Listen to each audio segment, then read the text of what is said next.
Il y a tant d'astéroïdes qui traversent notre système solaire, sans même que nous en soyons même conscients. Ce sont des fragments rocheux de matière résiduelle, datant de la formation de notre système solaire. Il y a environ 4,6 milliards d'années. Ils orbitent autour du Soleil, mais pas comme les planètes. Ce sont de véritables rebelles qui préfèrent suivre des trajectoires plutôt inhabituelles. De plus, ils tournent de diverses manières en voyageant entre les planètes et autres objets spatiaux. La majorité d'entre eux provient de la ceinture principale d'astéroïdes située entre Jupiter et Mars. La plupart y demeurent, mais la forte gravité de Jupiter peut pousser certaines de ces roches dans différentes directions, y compris vers nous. Ces astéroïdes sont parfois ronds, parfois de formes étranges, avec des creux et des trous dus aux collisions avec d'autres roches spatiales. À ce jour, nous savons qu'il y en a plus d'1 million dans la ceinture principale d'astéroïdes. Et tout va bien jusqu'à ce que certains d'entre eux se dirigent vers nous. La NASA les surveille, nous savons donc qu'il n'y a pas à s'en faire, du moins pour l'instant. Mais ça n'a pas toujours été le cas pour notre chère planète. Si la Terre pouvait parler, elle partagerait sûrement d'incroyables secrets sur ces astéroïdes. Ces roches spatiales ont laissé des cratères d'impact que nous appelons des dômes. Ces dômes ont une forme caractéristique avec un centre surélevé, semblable aux éclaboussures que l'on voit lorsqu'on jette un caillou dans un étang. Mais nous ne connaîtrons plus beaucoup d'histoires similaires. A priori, ce centre surélevé devrait être visible immédiatement, surtout si l'astéroïde qui a autrefois frappé la surface était immense. Mais nous parlons de millions et de millions d'années d'érosion. Le vent, l'eau et même la gravité effacent progressivement ces traces. Ces éléments usent les dômes d'impact, et certains sites finissent même par être enfouis sous des couches de roches et de terre. D'autres disparaissent à jamais à cause du mouvement constant des plaques tectoniques de la Terre. Regardez la Lune. Elle a également subi de nombreuses collisions.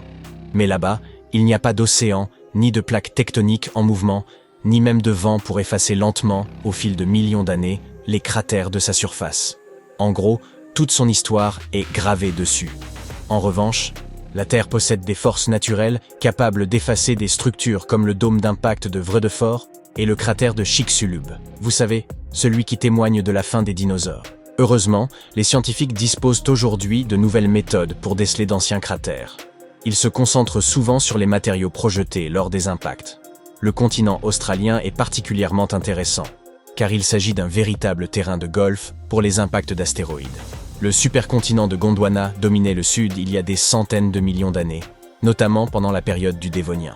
Les experts y ont identifié environ 38 impacts d'astéroïdes. De plus, ils soupçonnent l'existence de 43 autres sites potentiels. Certaines de ces structures sont relativement petites, tandis que d'autres sont énormes et entièrement cachées. Récemment, un scientifique du nom de Tony Yates a découvert d'étranges motifs magnétiques souterrains en Nouvelle-Galles du Sud. Ces nouveaux indices pointent vers un impact gigantesque. Et quand on dit gigantesque, ce n'est pas une plaisanterie. Il s'agit d'une structure de 520 km de diamètre. Ce pourrait bien être le plus grand site d'impact jamais découvert. Ce site est appelé la structure de Deniliquin. Ces motifs magnétiques révèlent des ondulations caractéristiques autour du centre, similaires à celles créées par une pierre jetée dans l'eau. Il y a également des fractures qui s'étendent vers l'extérieur depuis le centre. Et des roches provenant du sous-sol semblent avoir été poussées à l'intérieur. C'est typique des grands impacts d'astéroïdes. Cette structure se situait probablement dans l'est du Gondwana il y a des centaines de millions d'années, bien avant la fragmentation du supercontinent en plusieurs îles, parmi lesquelles l'Australie. Pour le moment, tout ce que nous savons sur ce cratère provient de ce que nous pouvons observer en surface. Pour obtenir plus d'informations et des preuves concrètes, nous devrons forer dans le sol. Un astéroïde de cette taille n'est pas à prendre à la légère. Il aurait pu provoquer une ère glaciaire de grande ampleur et peut-être même anéantir environ 85% des espèces, surpassant l'impact de l'astéroïde qui a causé l'extinction des dinosaures. En 4,5 milliards d'années d'existence de notre planète, elle a été frappée par des centaines de gros astéroïdes. Cependant, cela ne signifie pas que chaque roche spatiale qui entre dans notre atmosphère atteigne le sol. La plupart de celles qui réussissent à traverser l'atmosphère sont relativement petites, environ 1 mètre de diamètre. Heureusement pour nous, les roches spatiales de moins de 25 mètres de diamètre ne parviennent généralement pas à franchir l'atmosphère de notre planète. Ces roches arrivent à grande vitesse, chauffant les gaz de l'atmosphère, ce qui finit par les brûler. Une fois qu'elles entrent dans notre atmosphère, elles se transforment en météores. Et dans la plupart des cas, elles ne causent pas beaucoup de dégâts, voire aucun une fois qu'elles sont tombées. Nous avons connu des impacts bien plus importants sur Terre par le passé. Au moins 190 d'entre eux ont laissé des cicatrices encore visibles aujourd'hui. L'un des plus grands se trouve en Afrique du Sud, le dôme de Vredefort, qui mesure 160 km de diamètre. C'est actuellement le plus grand connu, bien que les scientifiques doivent encore se pencher plus en détail sur ce nouveau cratère découvert en Australie. Le dôme de Vredefort s'est formé il y a environ 2 milliards d'années, causé par un astéroïde probablement plus grand que celui qui a exterminé les dinosaures. Lorsqu'un astéroïde mesure plus d'1 kilomètre, ses effets peuvent être dévastateurs à l'échelle mondiale. Cet impact était si puissant qu'il a pu provoquer des incendies partout et projeter d'énormes quantités de poussière dans l'atmosphère. Avec autant de matière pour masquer la lumière du Soleil, le climat de la planète a pu être bouleversé pendant des mois, voire des années. Nous avons aussi l'astéroïde le plus célèbre, celui qui a créé le gigantesque cratère de Chicxulub et ses 180 km de large. Vous connaissez l'histoire, il s'est écrasé sur notre planète il y a 66 millions d'années, alors que les dinosaures gambadaient gaiement, en quête de nourriture et de partenaires, en gros, vivant leur vie. L'impact en lui-même n'a pas exterminé les dinosaures immédiatement. Il a projeté de nombreux débris dans l'espace qui, en retombant sur Terre, ont provoqué des incendies partout.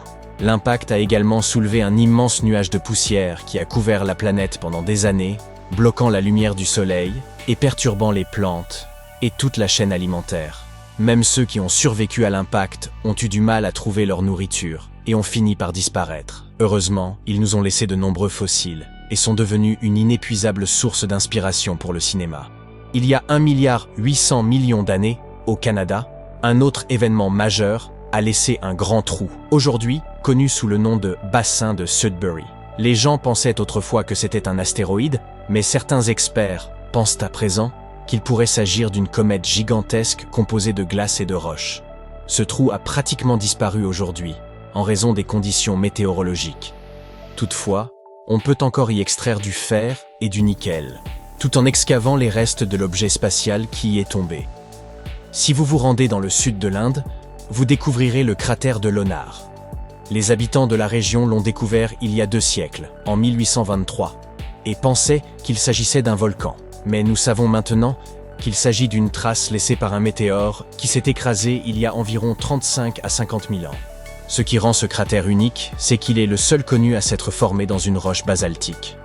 Autour de ce cratère, on trouve des collines boisées, où vivent des paons et des gazelles. Les oiseaux apprécient également de visiter le lac situé à proximité pendant l'hiver. Ce dernier est tout à fait fascinant, car il peut prendre une teinte rose en raison de la présence de minuscules organismes, bien que cette coloration soit éphémère.